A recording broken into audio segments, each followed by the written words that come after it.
First of all, the world has gone through four revolutions.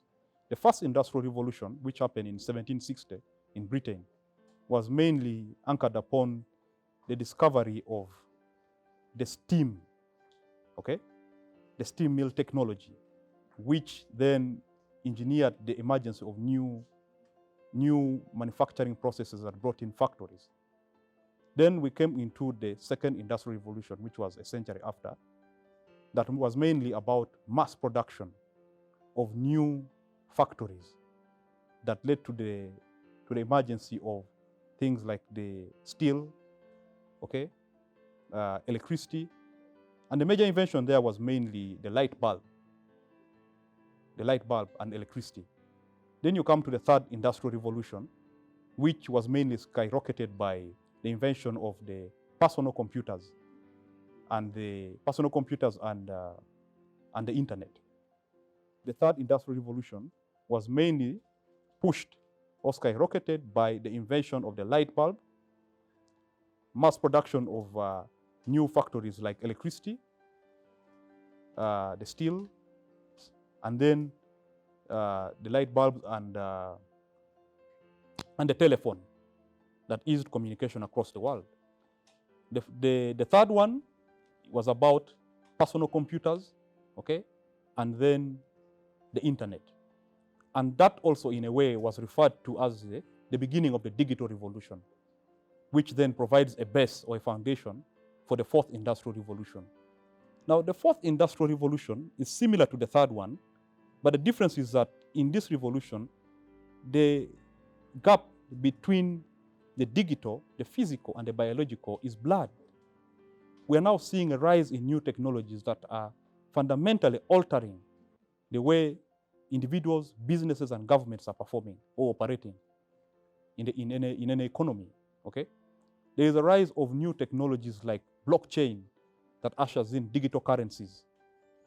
We don't have that capacity as government to provide we don't even have the knowledge base right now to provide the policies that will help in the governance of this sector. Technologies like artificial intelligence, where machines are now adopting a more of an intellect that is almost close to the one of human beings. You know, you have robots that are beginning to perform like humans, think like humans. You have, an example is, for instance, Alexa. Just a gadget that can literally do your research work for you, you know. Things like Siri, you know. So it is important now for government to see this as an opportunity to not miss grabbing this opportunity like we missed in the previous generations. We need to urgently refocus our educational system to actually provide the basic knowledge and skills for this young generation that we have, the 20 million young people who are below 16 years. We must reskill them and retool them. The curriculum must retool them to be able to grab jobs opportunities. They grab job opportunities like being data scientists, robotic engineers, you know. And that is where the world is now going. Even the market, things like the market is now going digital. You know, the market is moving away from the physical to digital. You have technology now. In fact, a best example for AI technology is, and maybe the Internet of Things, is you have, for instance, like my smartwatch, okay? Yeah? On my smartwatch, I receive phone calls.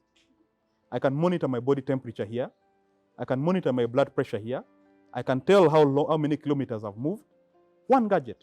In fact, on a phone now, you have just a mobile phone, a smartphone. You have the market with you. You move with the market with you. You move with a doctor with you, okay? Because you can be able to monitor things like your temperature using your phone, okay? There are applications that are used in the phone, like WhatsApp, okay? And all these other applications that are providing a platform of communication that never used to be there, yeah? They have replaced the whole idea of post office, okay? So I believe that the government of Uganda must wake up to this reality so that we are not left behind. They must invest in three things, in my opinion. One, research. Research to guide the private sector on what areas of interest they should invest in. What are the opportunities and which opportunities can the private sector leverage? Two, they must reform the curriculum to suit the contemporary needs. Three, funding. These are highly risky ventures. I usually give an example of the United States. There's nothing like no government interference. When you have a sector that is highly risky and is new, okay, what governments do, even China, what the government of China does, is that you do research in that field and also help to cover the risks that a company would have undergone or would have faced single-handedly if that operated in that field alone, and that helps to motivate the private sector to move into those risky areas. The fourth industrial revolution also is changing how factories used to operate. The tasks that used to be done by human beings in factories and in businesses, they're now increasingly getting automated, and because of that, the labor market, the traditional labor market, is shrinking and moving towards a totally different labor market that government needs to venture into, okay, and offer leadership for the population to follow.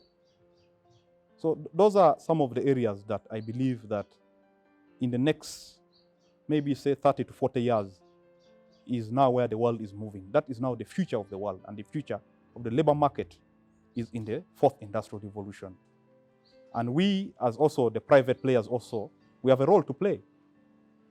We, for instance, with my friends Okidi and Ola, we have decided that we are going to start a consultancy firm called Fourth Hub, and we'll be able to do research on behalf of government, to inform government policies, and to advocate for the private sector, and help private sector startups to cope to the demands of this new revolution.